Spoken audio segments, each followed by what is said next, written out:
It is riddled with holes, yet contains 15 gallons of water and a pint of hydrochloric acid.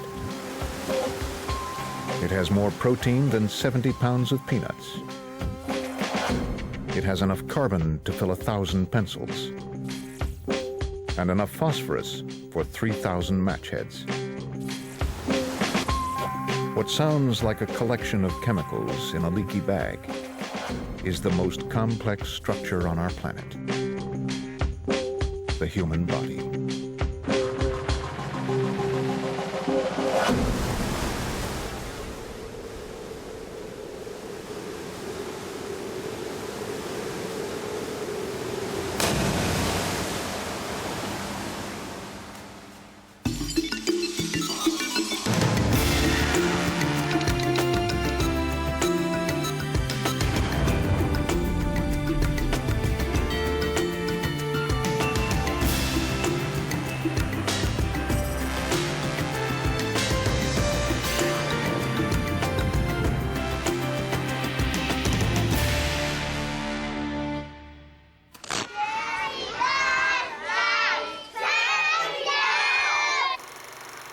More than 400,000 humans are born every day.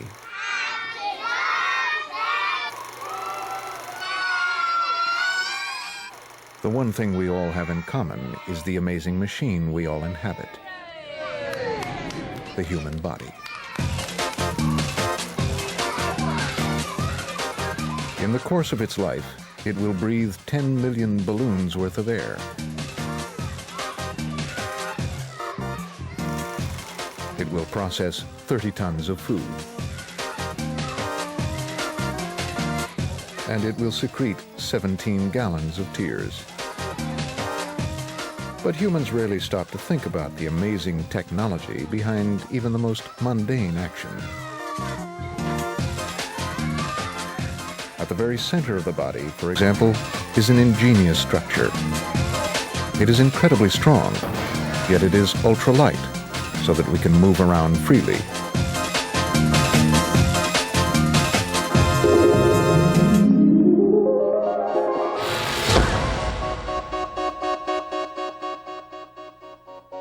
The skeleton is made up of 206 rigid bones. It is a framework that keeps the body upright and forms a protective cage around delicate inner organs.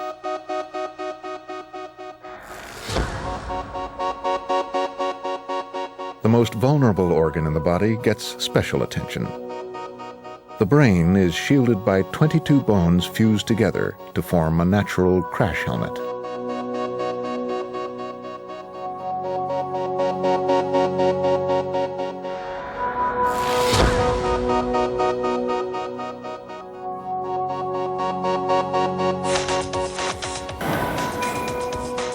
But the strongest bones in the skeleton work the hardest.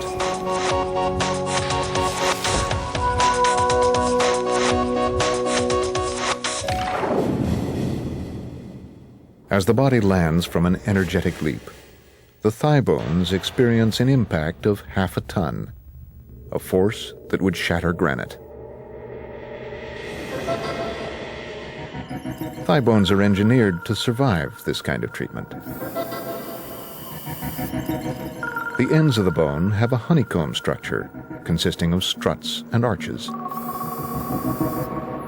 These direct the forces of impact into the stronger, more compact middle section. It's this honeycomb structure that makes bone tough, yet light.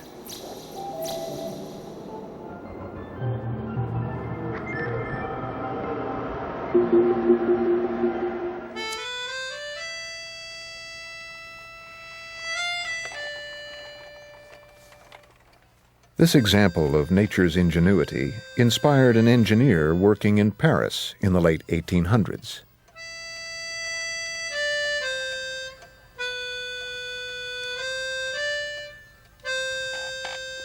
He wanted to build the tallest structure in the world. The strongest material available was iron, but he knew that if he used too much, the structure would collapse under its own weight. Following the blueprint of the thigh bone, the engineer used the iron only where it made the structure stronger.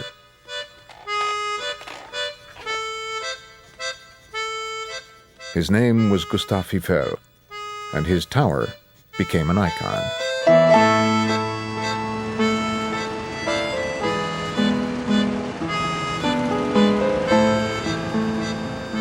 The iron girders in the Eiffel Tower, like the struts and arches in a thigh bone, direct all forces acting on the tower into its strongest parts.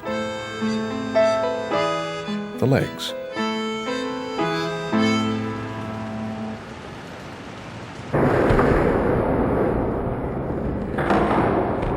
But unlike the Eiffel Tower, bones are not rooted to the spot. They are constantly on the move and have to cope with all kinds of stresses and strains. Any impact on bone triggers an amazing reaction.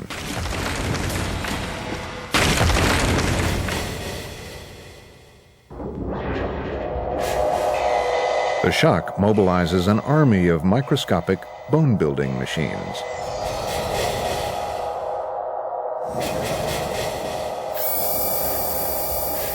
Where stress occurs, these cells excrete a layer of liquid bone. This hardens to strengthen the structure.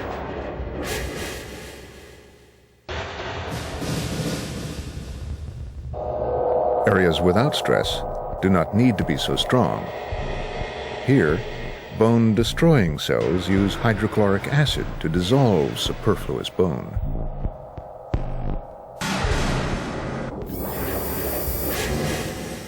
Like a team of sculptors, the bone cells constantly remodel the skeleton to make it strong where it has to be and light where it can afford to be. But it's not just the bones of athletes that undergo perpetual change. It happens to all of us. We take around 5 million steps a year, and each one does its share to shape our bones. To every action, there is a reaction. Exercise strengthens the skeleton. Driving a car weakens it. All through their lives, humans thus sculpt their own unique skeletons.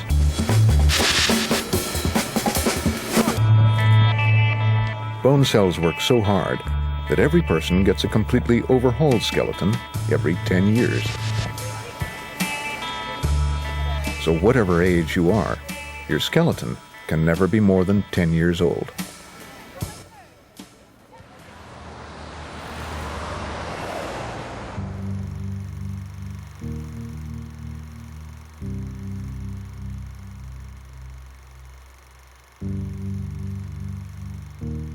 The biggest organ in the body weighs in at about 9 pounds and covers an area of about 20 square feet.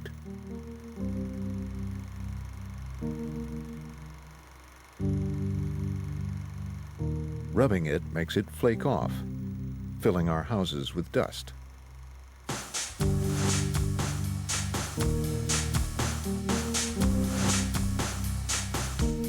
It's the skin.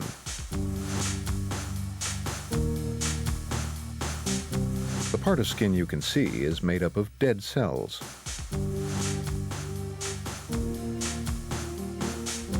These overlap like tightly packed roof tiles, making the body waterproof.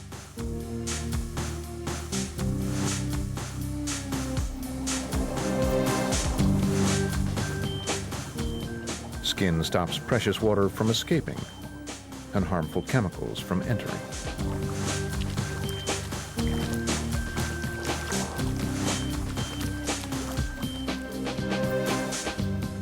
While it is a formidable barrier, skin has to be flexible.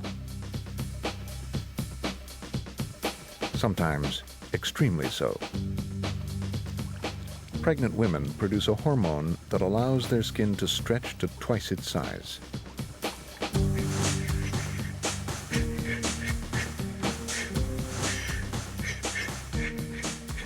But skin is not just an inert coating. It is an active organ with a vital function. Skin keeps the body cool. This heat-sensitive camera shows in red and yellow the hottest areas on a body in action.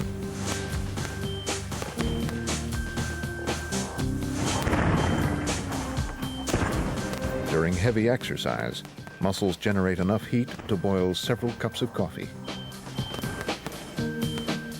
This heat would easily damage the internal organs unless the body did something about it. Just below the skin's surface are 3 million temperature control units. These are the sweat glands, each a coiled tube 4 feet long, loaded with liquid.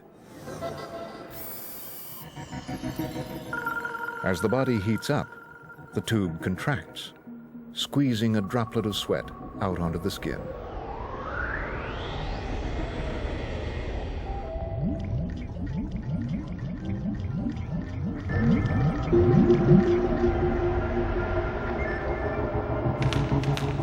As the sweat evaporates, it draws heat from the skin and cools the body. A body working flat out can expel 2 pints of sweat per hour.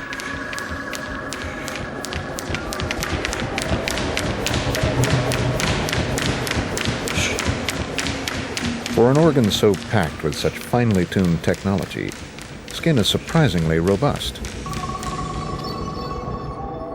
Woven beneath the surface of skin is a mesh of tough collagen fibers. A strand of collagen is stronger than a steel wire of the same dimensions.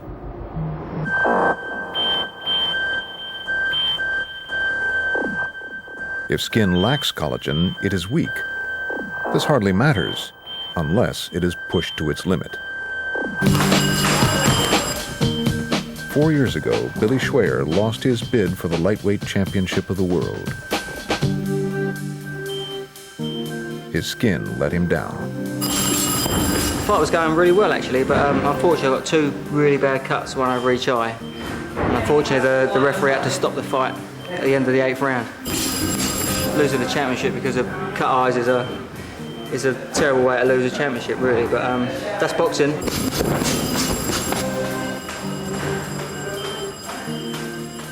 Billy has tried to overcome his skin's lack of collagen by enriching his diet with collagen-building supplements and undergoing laser treatments to make his skin stronger.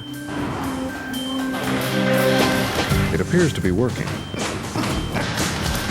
Billy has not been cut in his last 4 fights, but his skin is about to face its toughest test. World champion Stevie Johnston.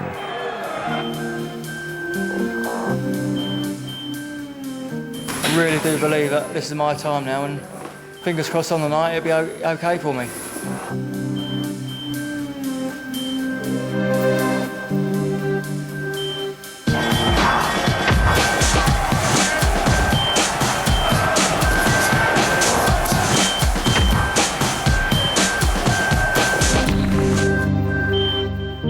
In the 3rd round, Billy was cut.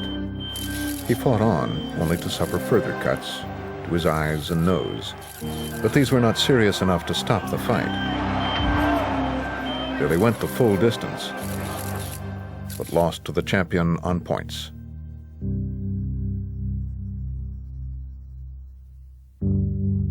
It's hard to imagine, but given time, Billy's cuts will heal. This is what makes skin truly amazing.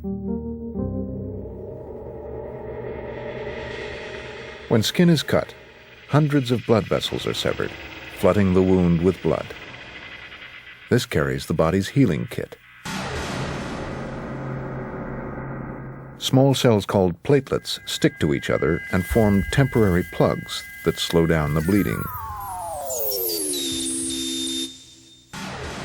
Threads of protein form a tight mesh, trapping blood cells.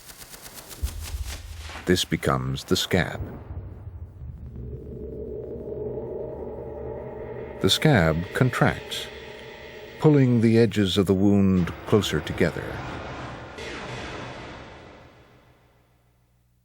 Eventually, the scab falls off, leaving behind a strip of new skin.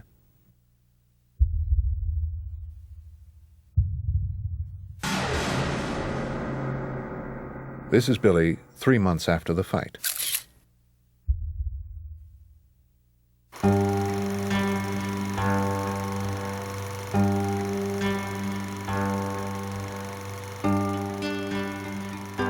The human body seems to break all the rules of engineering. It is top-heavy, yet balances on just a few square inches of flesh and bone. This is why we have developed a clever system to keep us upright.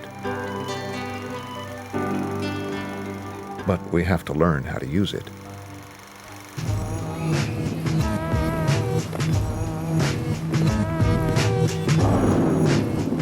Once the basics are mastered, we can push our balance organs to the edge.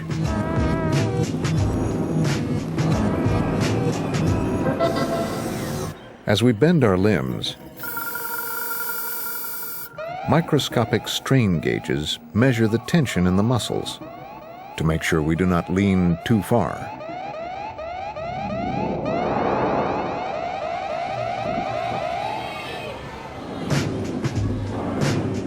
The eyes lock on to familiar references, like the horizon, to judge which way the body is leaning.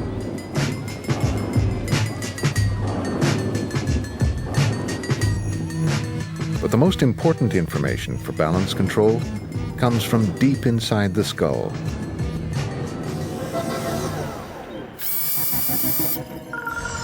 At the very center of the inner ear are two tiny sac-like organs.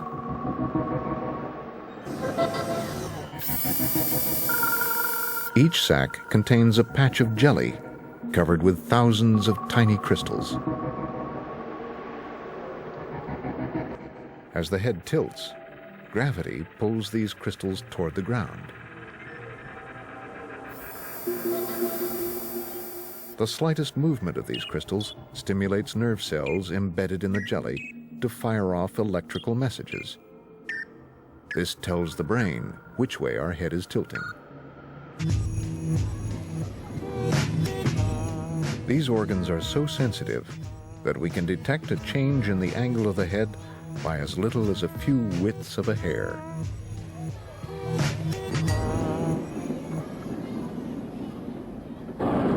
The one limitation of the balance system is that it needs gravity to work.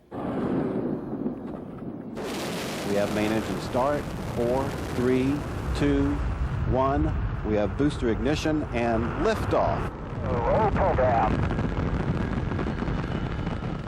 When we venture into space, we start to experience problems. Course heading northeast. Vertical and horizontal reference points are not where the eyes expect them to be. The strain gauges in muscles experience less resistance than they are used to, and without gravity to pull on them, the crystals in the inner ears stop sending accurate information. As a result, the balance system goes awry. It is an experience all too familiar for Dr. Ellen Baker, a medic on 3 space shuttle missions. Until you're really weightless, you just don't know what it's going to be like. You don't know how your body's going to react. You don't know how you're going to adjust when your world is turned in any number of directions. But it's very exciting. If I could have my patient, please. And I think as the mission goes on, you find your feet are facing the floor less and less often. It looks okay. Astronauts eventually adapt to their balance sensors, giving them confusing and unfamiliar information. After a short time in space, the human body actually forgets how to deal with gravity, and instead learns how to balance and move around without it.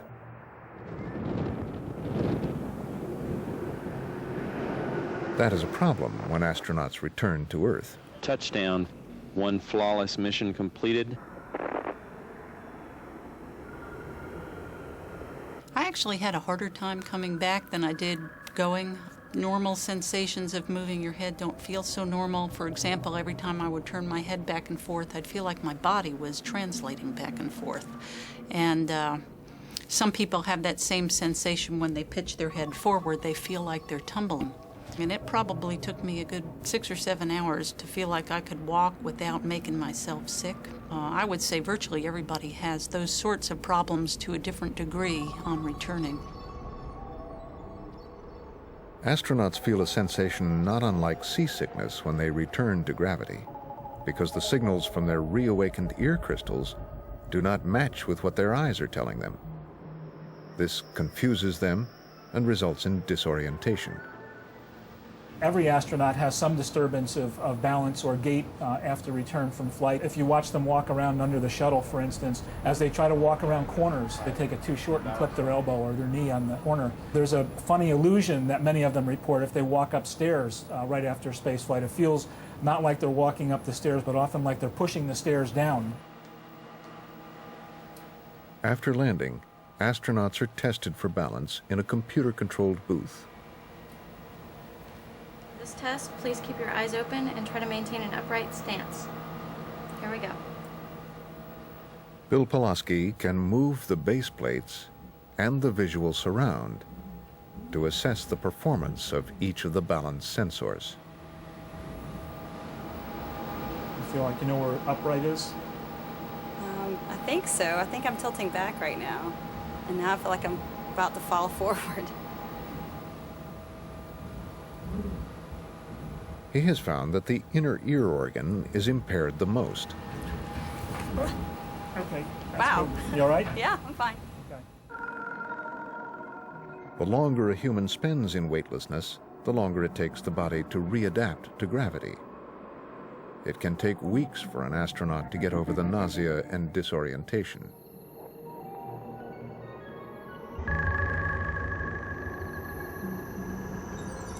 This is a simulation of NASA's latest brainchild, a manned mission to Mars. As soon as they touch down, the crew would have to cope with the planet's gravity, which is only half that of Earth, but enough to cause problems. The kinds of disturbances that they have on landing put them at a higher risk of falling, and if one were to fall and hurt oneself on the Martian surface, then it could disrupt the mission or it could hurt the person for a long period of time. There could be some dire consequences. With the nearest hospital 6 months away, any injury would be catastrophic. NASA wants to solve the balance problem by reminding astronauts what gravity feels like. They plan to dose them with artificial gravity by spinning them in a centrifuge for short periods during the flight.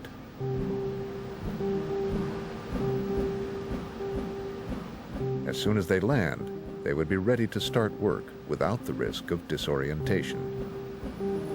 When we provide this therapy, then when they arrived at the Martian surface, they'd probably be able to get up and just go rather than have to wait for 2 to 4 weeks before they could adapt to that environment.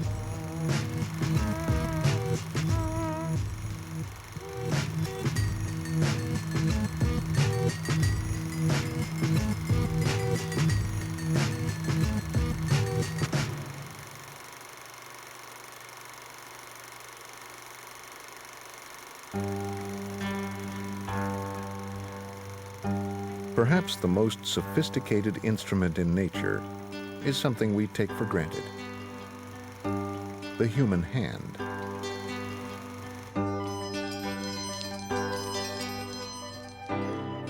We only consider it when it needs maintenance, but the hand is a remarkable piece of mechanical engineering. It contains more moving parts, controlled by more muscles than any other structure in the body. This is why the hand can perform such an enormous variety of movements.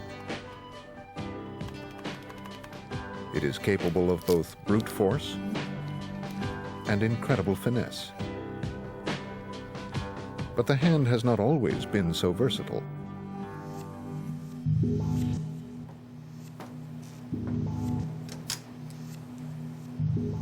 At the University of Arizona, Physical anthropologist Dr. Mary Marsky is investigating the evolution of the hand. She believes that it was molded by millions of years of practice. 3.5 million years ago, humans learned to stand upright, freeing up their front paws to learn new skills. This is Lucy, our oldest known upright ancestor. The area in Ethiopia where she was discovered was strewn with stones that she may have used as crude tools. All that is now left of Lucy are a few fossilized bones. So in order to find out whether Lucy's hands were equipped to make tools, Dr. Marsky had to do some detective work. If you could just go through the motions, see if I have it all in the picture. As an archaeologist goes through the motions required to make a simple prehistoric cutting tool, electrodes fixed to his hand measure which muscles are active. This allows Dr. Marsky to pinpoint which muscles Lucy would have required to make such tools. Well, Lucy would have had muscles very similar to ours, probably the same full complement of muscles that we have. And the muscles would have had to have enough leverage so that she could hold on to objects tightly, because in much of tool making, you have to be able to hold the tool with one hand, hit it with another, and prevent them from flipping out of the hand. And the working surface has to be exposed, otherwise you smash your fingers. Apes can hold things very tightly and grasp things very tightly with their fingers, but it covers up the working surface. And so the muscles had to be built a little bit differently.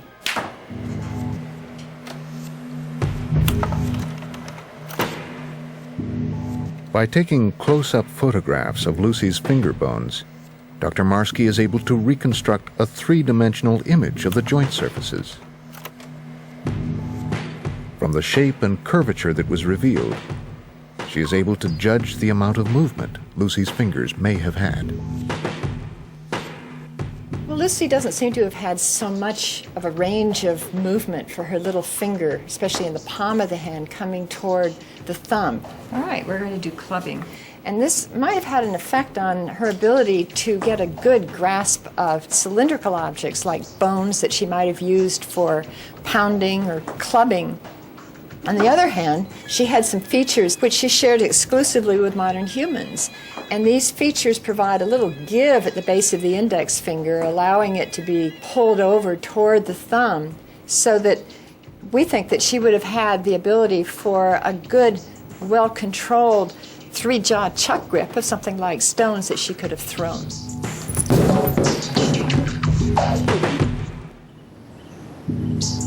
Throwing objects with speed and precision may have been the one thing that gave early humans the edge over other animals. This ability meant that any predator would have thought twice about attacking Lucy or her kind. This gave humans the freedom to perfect their manual skills and allowed the hand to evolve.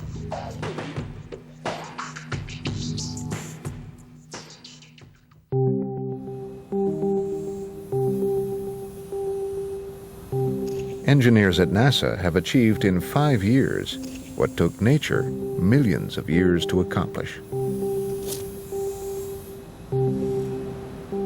They have built a robotic hand that can do almost everything the human hand can do.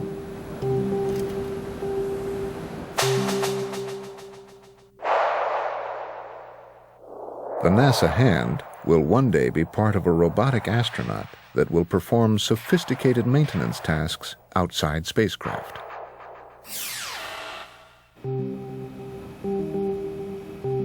It takes a bank of computers merely to control the mechanical components of the hand. But it needs an even more sophisticated piece of hardware to guide it by remote control: a human brain. There are an infinite number of possible situations that the hand needs to cope with. This enormous task leaves even the most powerful computers stranded.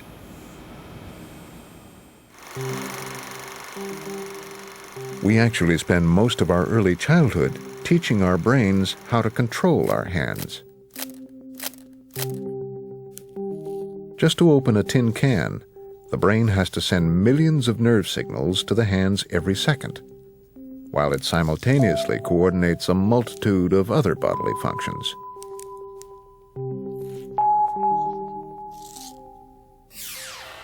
The brain can do this because it processes information in a unique way. It splits the workload among its 100 billion cells, each communicating with 10,000 other cells via a network of electrical connections.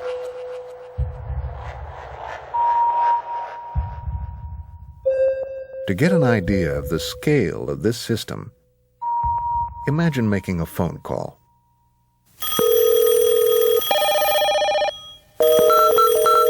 Now imagine making a phone call to everyone you know.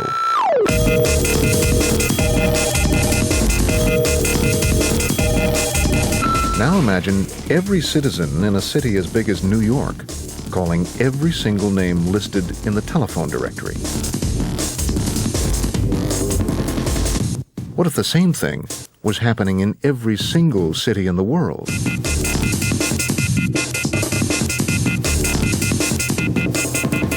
How long would it take? How many connections would that amount to? It's getting close to the number of connections the brain can activate per second. And it makes them quietly. But the brain is not confined to the 85 cubic inches of space inside the skull.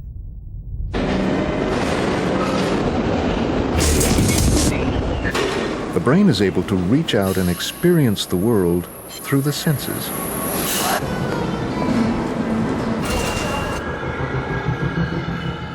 The sense of touch calls on 5 million powerful sensors sprouting from the skin. Each hair has a nerve at its root, so sensitive it is sparked by the slightest pressure. A mote of dust is all it takes.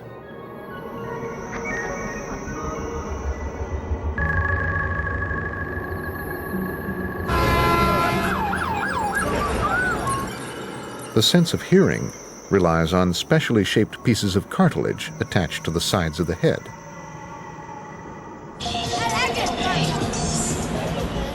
The ridges and hollows of the ear vibrate at different frequencies according to the location of the sound source.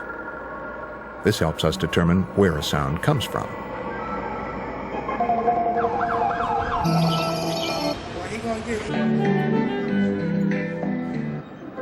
The surface of the tongue is dotted with 9,000 chemical detectors.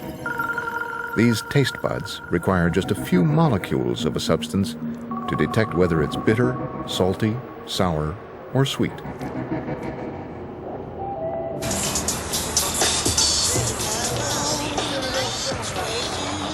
The radar net of the senses even extends far beyond the body itself. We can distinguish up to 10,000 different smells, which language is not equipped to describe. How do you describe the smell of a sunny afternoon or a newborn baby?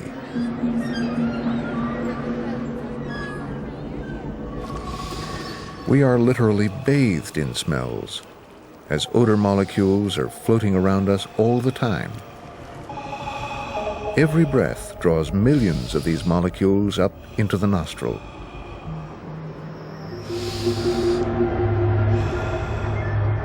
The stream of molecules winds its way right up to a small patch at the top of the nose.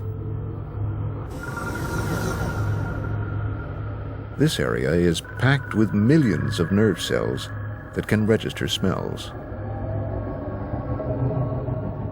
The odor molecules dissolve in the sticky mucus surrounding the tips of these cells. Each nerve ending is studded with tiny receptors that will react to only one specific kind of molecule. Once the odor molecules lock into the correct receptor, they trigger electrical impulses.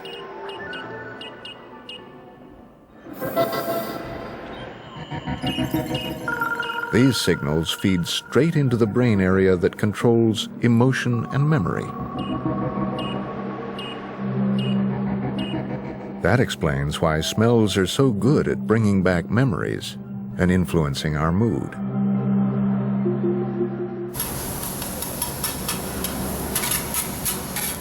The conscious part of the brain eventually translates all the electric signals from the nose into what we perceive as a smell.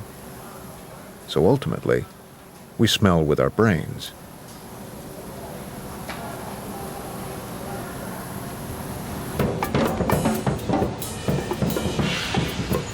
The brain plays an equally important role in sight. More space in the brain is devoted to vision than to all the other senses put together. A picture hitting the retina triggers a wave of electrical activity which travels through the optic nerve to the brain.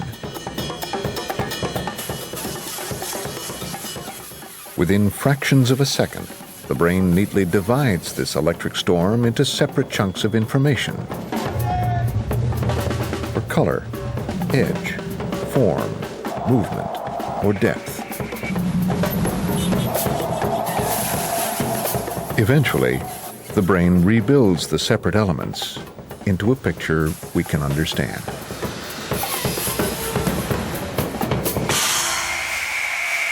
Unless you are blind.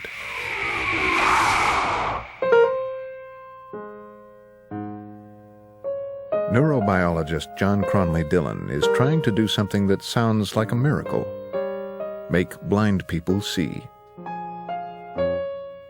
His inspiration came from an unlikely source. It was found quite a long time ago that if you'd cut an optic nerve of a goldfish and you waited a few months, it would regrow. The million or so nerve fibers that had been severed would home back into the brain and connect up within the brain. And the question is, why can the goldfish do it and we can't do it? There are a lot of laboratories all over the world that are looking at this problem. And in fact, it looks as if we may be able to stimulate the growth, and it's very encouraging, but it's still a long way off. Professor Cronley Dillon's aim is to come up with an alternative system. He believes that the part of the brain that is normally used for vision can be retrained to adapt to extra auditory input. The boundaries between the different senses may not be as sharply demarcated as we've always thought would be the case. There are certain visual areas of the brain that receive input from the auditory system. At the University of Manchester, Cronley Dillon is attempting to teach his blind subjects to recognize pictures by their sound. Like this fish, or this horse. He gives horizontal lines one sound, the pitch depending on its height. Verticals another, diagonals another. Then if the picture is simplified into a line drawing, it has a characteristic sound. The picture can be split into simple sections or played as a whole. Right, well, I've got a number of images of scenes taken in this area, but what I'm going to do is to let you listen to the whole sound signature for the whole scene.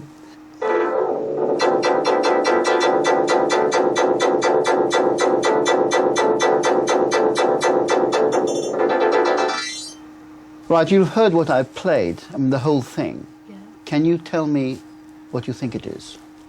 I think the major part of the picture is a big building, because you can hear all those verticals, and they're the signatures for many windows. That's right. The other thing, on the left and the right of it, must be in the foreground, because they seem even bigger in some senses. So I guess the tree must be on the right, must be in the front of the picture. And on the left-hand side, could it possibly be the outline of another building, perhaps? Yes, that's right. Professor Cronley Dillon's ultimate aim is that the subject would carry a camera attached to a computer, which would simplify scenes and provide the relevant musical signature, acting as an aid like the guide dog or the cane. It's a way of touching the world with you. This is what our eyes do. They're touching the world for you at a distance.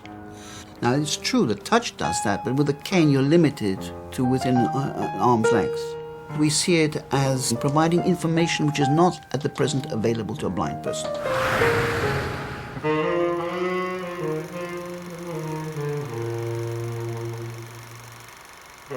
The brain is able to adapt and learn new skills because, unlike the hardware inside a computer, the brain is not set in stone.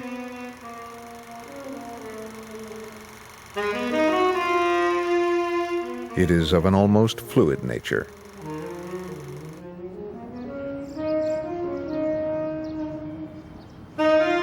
Think of the brain as a pond, and any kind of experience as a pebble hitting the water. Waves of electrical activities spread out through the brain like ripples on the pond.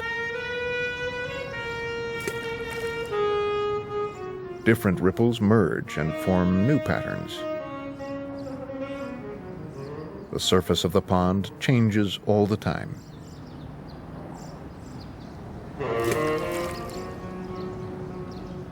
Just like the brain, which is constantly rewiring itself. Every thought, every emotion can create a new connection or strengthen an existing one. This is how we learn.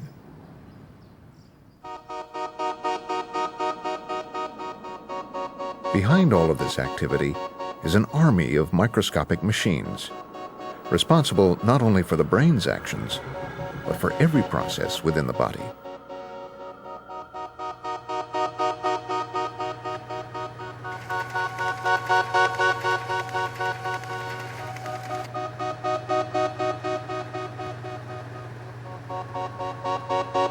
Humans are made up of about 70 million cells. Boyce Rendsberger, science writer turned biologist, has become obsessed with investigating the wonders of the cell. The entire human body is made out of cells or the things that cells have made, such as bone. Skin is made of cells, your heart is made of cells, the muscles that operate the body so that you can move, these things are all made of cells, including the brain itself, which sends electrical signals around from one cell to the other so that we can think. All these different kinds of cells work fundamentally the same way. When you look inside the cell, you see the same kinds of structures.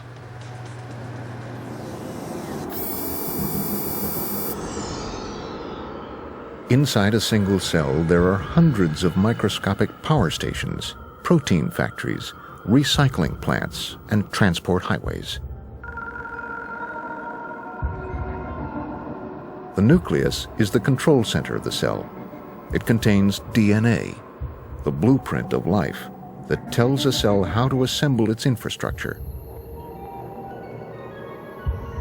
The outer wall of the cell allows it to take in the raw materials it needs to stay alive. Cells trap these materials from the outside and package them into tiny cargo bubbles called vesicles. The bubble hitches a ride on a motor no bigger than a molecule, which latches on to one of the miniature monorail tracks that form the cell's transport network.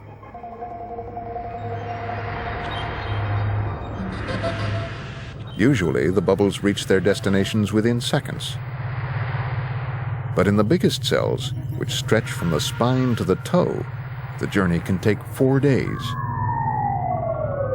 Each bubble carries a code, a chemical address label that guides it to a particular location. When it reaches its target, perhaps a lysosome, one of the cell's many recycling plants, it hops off the track and empties its cargo.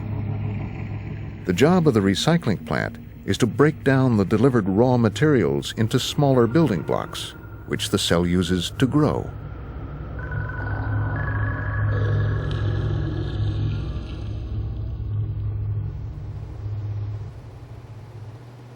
The instructions that are in the cells, starting in embryonic development, tell each cell how to change to take on a new function. Also, the cells monitor the activities going on. If there's a wound, the cells can sense that, and they will send out the message to other cells to come and repair the damage. So all of this keeps the whole body on a kind of an even keel.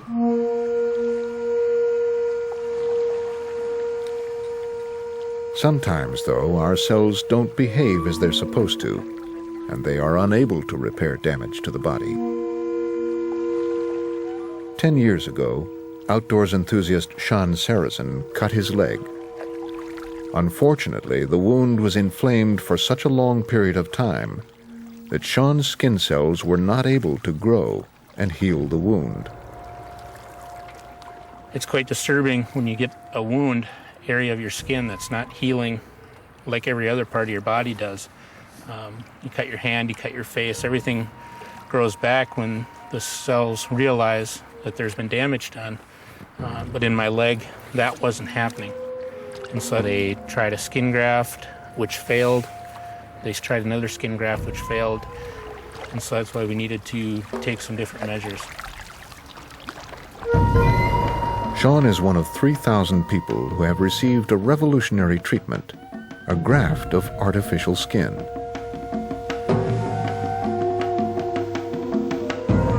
Scientists from biotech companies have harnessed the power of the cell to grow tissue from scratch.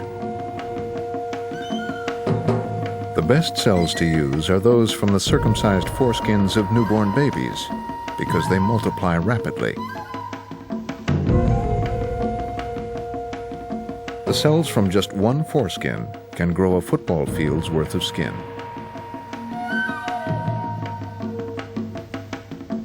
This is a sample of the latest generation of factory-grown skin called aplograph. It has neither hair nor sweat glands, but it is teeming with young, vigorous cells.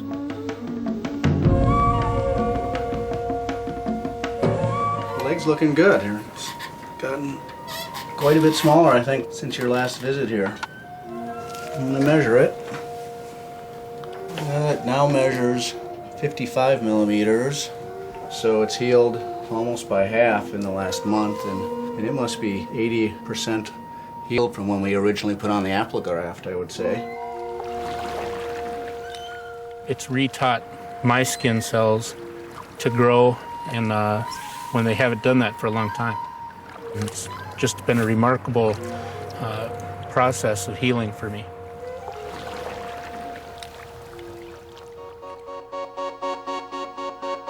It seems that cells really are the fundamental building blocks of life. If so, what more can scientists learn about life by studying cells? Everything we've looked at turns out to be explainable and understandable in terms of chemistry and physics. So the next question is, what about consciousness? You know, this seems like such a mysterious thing. Can it be explained through entirely natural processes? Most scientists say yes, of course it can. It's undoubtedly going to be one of the last frontiers in the study of how life works at the most fundamental level. And we may get close to it, we may never get close to it.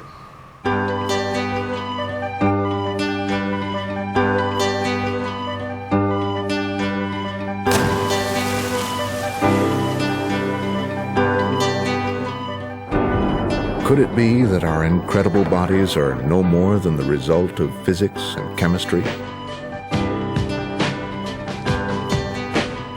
Even if one day our very thoughts could be explained in terms of cells and molecules, there is something that lies beyond the realm of science.